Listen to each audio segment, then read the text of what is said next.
कहानी है सूरजपुर जिले के एक गांव पूरन की, जहां नूपुर नाम की एक बहुत ही खूबसूरत लड़की रहती थी। 14 वर्ष के होते तक वो ऊंचे कद काठी की वजह से उम्र से अधिक बड़ी दिखने लगी थी। गौर वर्ण और लंबे काले केश की वजह से वो बहुत खूबसूरत लगती थी। जितना सुंदर सूरत उतनी ही सुंदर सीरत भी थी। मधुर व्यवहार व मधुर वाणी सबका मन मोह लेती थी।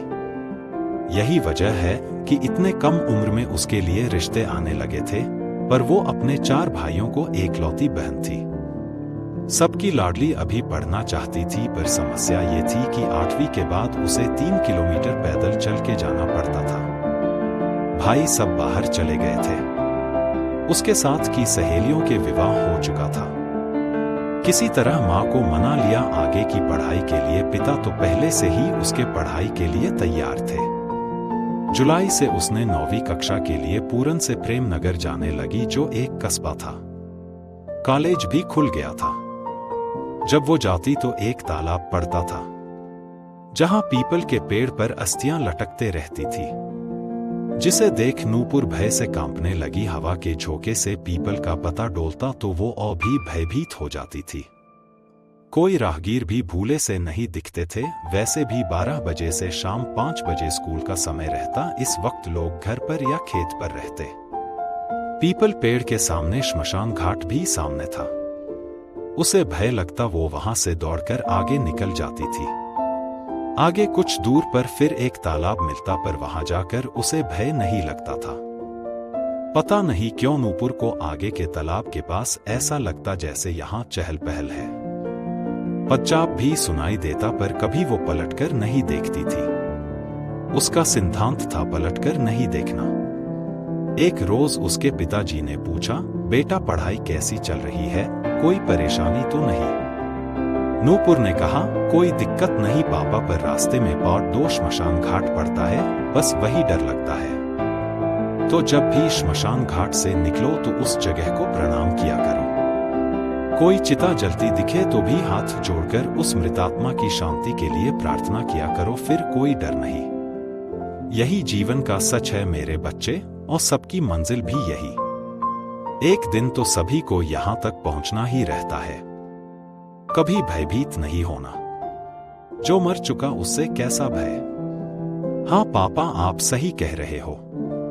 अगले दिन नूपुर फिर स्कूल के लिए निकली तो श्मशान घाट पर चिता धुधु कर जल रही थी। वो रुकी और प्रणाम की। वो सोचने लगी, पापा ने सच ही कहा, आज मुझे कोई डर नहीं लग रहा है। कुछ आधा किलोमीटर आगे बढ़ी तो फिर दूसरा तालाब मिला। उसके बाद उसके साथ फिर कोई पच्चाप की आवाज आने लगी। ना जाने क्यों आज इस तालाब के पास उसे थोड़ा भय हुआ, क्योंकि ये एक सुनसान रास्ता था। गांव को सड़क से जोड़ने वाली कच्ची राह, जहां मुश्किल से भी कोई राहगीर नहीं दिखते थे, पर पढ़ने के लिए कुछ कष्ट तो उठाना पड़ेगा। आखिर पीछे वाले तालाब की तरह यह भी वहम ही लगा। अपना मन मजबूत कर वो आगे बढ़ गई। 9वीं से 10वीं पहुंच गए। 16 वर्ष में नूपुर भी खूबसूरत दिखने लगी थी। जब भी वो स्कूल जाती, अपने आसपास किसी को महसूस करती थी। 10वीं का अंतिम पेपर दिला वो उस दिन घर लौट रही थी कि तालाब के पास से उसकी नजर अचानक अपनी परछाई पर पड़ी तो चौंक गई। उसकी परछाई के साथ एक और काली परछाई थी। वो दौड़कर घर भाग जाती है। उसे डर की वजह से बुखार आ जाता है। स्वस्थ होने पर वो ननिहाल जाती है तो भूल जाती है काली परछाई के बारे में। फिर उसे लगता है ये वहम ही होगा। ननिहाल में हम उम्र सखियों के साथ पड़ोस के विवाह भी देखती है, जहां एक युवक आया था। 22 वर्ष का, संस्कार बहुत पाक 3 खूबसूरत था। नूपुर उसे अपना दिल दे बैठती है। दोनों ने पत्र व्यवहार करने का वादा किया। साथ ही नूपुर के 12वीं पास करते ही विवाह करने की कसमें भी खा ली। छुट्टियां खत्म हो गई थी। 11वीं में कला विषय लेकर आगे का पढ़ाई करने वो पुनः प्रेम नगर के स्कूल जाने लगी। जुलाई निकला, वो स्कूल गई नहीं। बारिश की वजह से कीचड़ हो जाता है। सितंबर लगा तो नियमित स्कूल जाना शुरू की। आज जब तालाब के पास पहुंची तो पुनः एक काली परछाई दिखी। नूपुर ने नजरअंदाज किया, वो देखना ही नहीं चाहती थी ताकि उसे डर न लगे।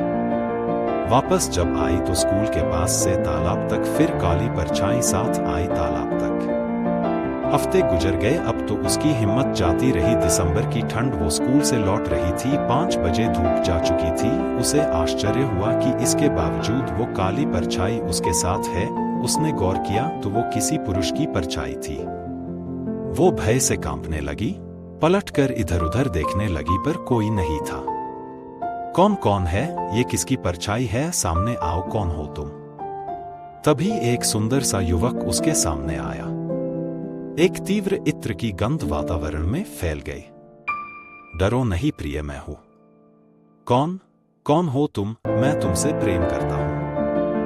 बस यही जानो, आगे अगर कुछ भी पूछना है तो मुझे स्वीकार। मेरी शर्त है एक, मैं तुम्हारे साथ चलूंगा। उस युवक के एकाएक सामने आने से नूपुर को लगा होगा कोई मनचला। वो कहती है, हाँ कह देती हूँ, फिर पिताजी से शिकायत कर सबक सिखा दूंगी। ये सोचते हुए वो कहती है, अच्छा तुम्हारी शर्त मंजूर है, बोलो अब कौन हो तुम?